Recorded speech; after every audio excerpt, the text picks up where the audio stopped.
Donald Trump's top advisor, Howard Lutnik, just made some shocking admissions about Jeffrey Epstein that's just totally throwing Donald Trump under the bus. And this comes at the worst possible moment for Donald Trump. Let me just show you a little bit of what Howard Lutnik said in this interview with a new podcast by the New York Post writer Miranda Devine. Watch this clip. Let's play it. I say to him, massage table in the middle of your house? How often you have a massage? And he says, every day. And then he gets weirdly close to me. Ooh. And he says, and the right kind of massage. Now, this is part of a longer interview where Howard Lutnik, who was Jeffrey Epstein's next door neighbor in Manhattan, talked about his visit to meet Jeffrey Epstein for the first time when Epstein's assistant said, Jeffrey Epstein's your neighbor. I think this was back in 2005. Why don't you come over and meet Epstein? And so Howard Lutnik tells the story, and you heard a little bit right there, where Jeffrey Epstein shows him the massage room and says, you know, the types of massages that I like. And Howard Lutnik claims that he never really spoke to Jeffrey Epstein again after that, although we do have photos right here of Ghislaine Maxwell attending Cantor Fitzgerald parties before or on or around that visit. So it seems like they may have known each other a little bit more than Howard Lutnik is letting on, although it's not fully clear. But then Howard Lutnik goes on to say that anybody who met Jeffrey Epstein knew that he was creepy from the moment you saw him. So the reporter, the podcast host, then asks, well, you know, why did all of these rich people, and she lists a few names, well, why did they, you know, go along with it? And then Lutnik's like, well, wouldn't it be just so obvious that Epstein was like this? So these people must have known what was going on.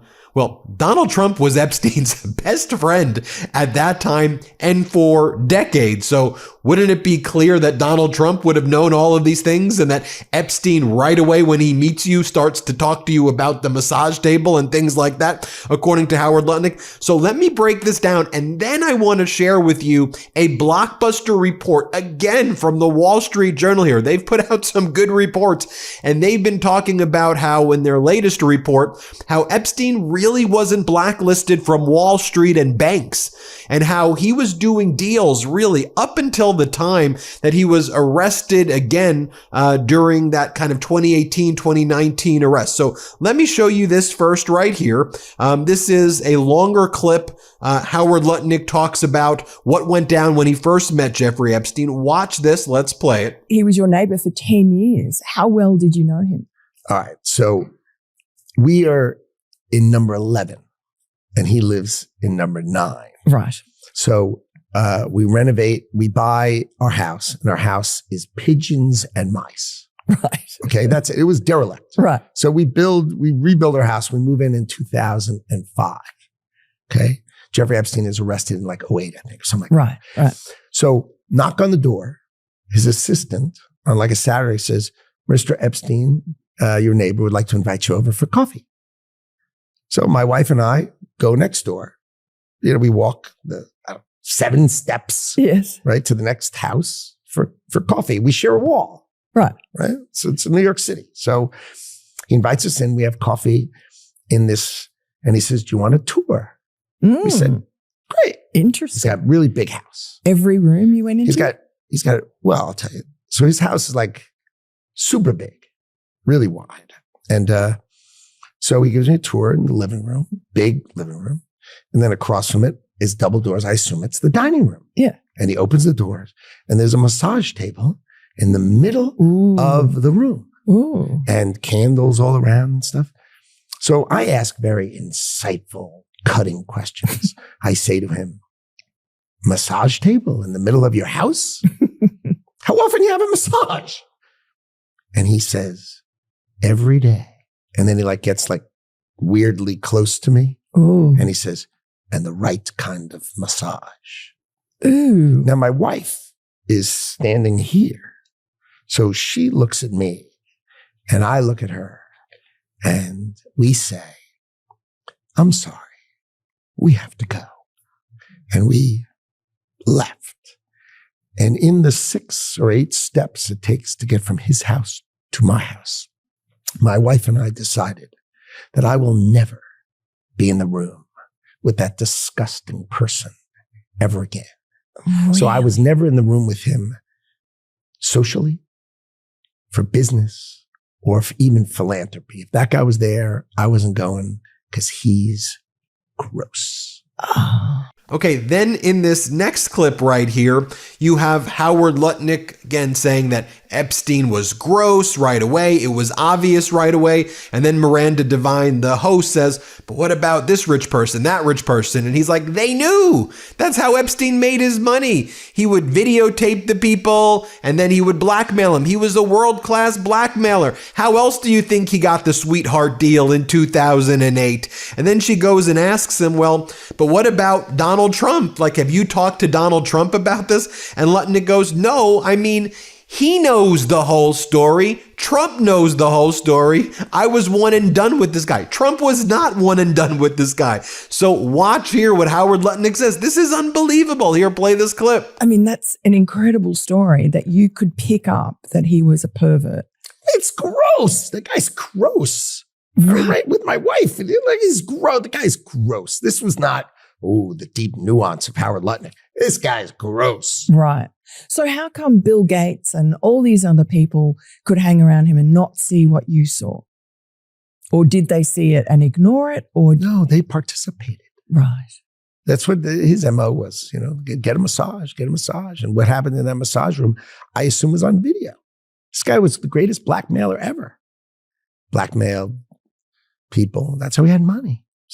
So what happened to those videos? Why is there now such a dearth of information when, Donald Trump's people are running the FBI and the DOJ? I assume way back when they traded those videos in exchange for him getting that 18-month sentence, which allowed him to have visits and be out of jail. I mean, he's a serial sex offender. How could he get 18 months and be able to go to his office during the day and have visitors and stuff? It must have been a trade. So my assumption, I have no knowledge, but my assumption is there was a trade for the videos because there were people on those videos. And have you talked to Donald Trump about this and shared your theory? No, I mean, he knows the story. Right. But my story, that, I was the one and done with the guy. He knows that story, but that's it. When you're buried in credit card and loan debt, it's human nature to put it off and say, I'll deal with it later. If that's you, here's a hidden fact that the debt strategy experts at Done With Debt shared with me. They discovered a little known strategy that works in your favor to dramatically reduce or even erase your debt altogether. They aggressively engage everyone you owe money to in September, and here's why. They know which lenders and credit card companies are doing year-end accounting and need to cut deals. They even know which ones have year-end audits and need to get your debt off their books. That means you need to get started with Done With Debt now, in September. Done With Debt accomplishes this without bankruptcy or new loans. In fact, most clients end up with more money in their pockets the first month. Get started now while you still have time. Go to donewithdebt.com and talk with one of their specialists for free. Visit donewithdebt.com.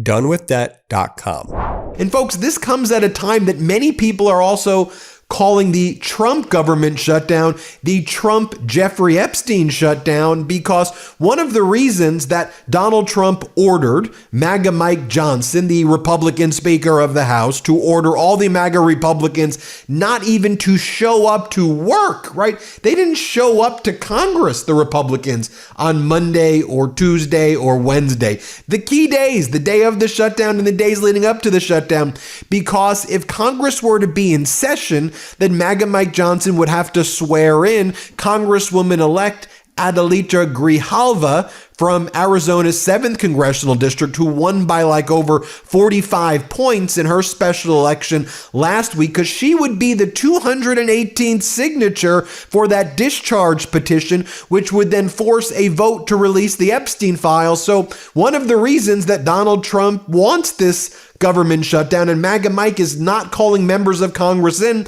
is because he wants to use that as an excuse not to swear in the Democratic Congresswoman-elect Adelita Grijalva. Just follow the Epstein files, follow the money. Yep. And follow the Epstein files, and you'll get an answer to a lot of what is going on right now. Now, Democratic Congress member Jamie Raskin, he made that same point yesterday. Play this clip. And it also is not lost on anyone that shutting the government down allows them not to swear in our new colleague, Ms. Grijalva from Arizona, who would be the 218th signature to discharge the Epstein files and to put a vote on that on the House floor. So it's convenient for them to shut the government down, and they're not interested in making government work for our constituents. And here's what he had to say outside of Capitol Hill. Remember, all the Democrats have showed up for work.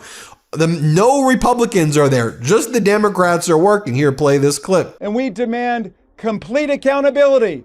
We ask for nothing there more than Donald Trump asked for, than Kash Patel asked for, than Pam Bondi asked for. They all said they wanted them released. Then they had 1,000 FBI agents working around the clock.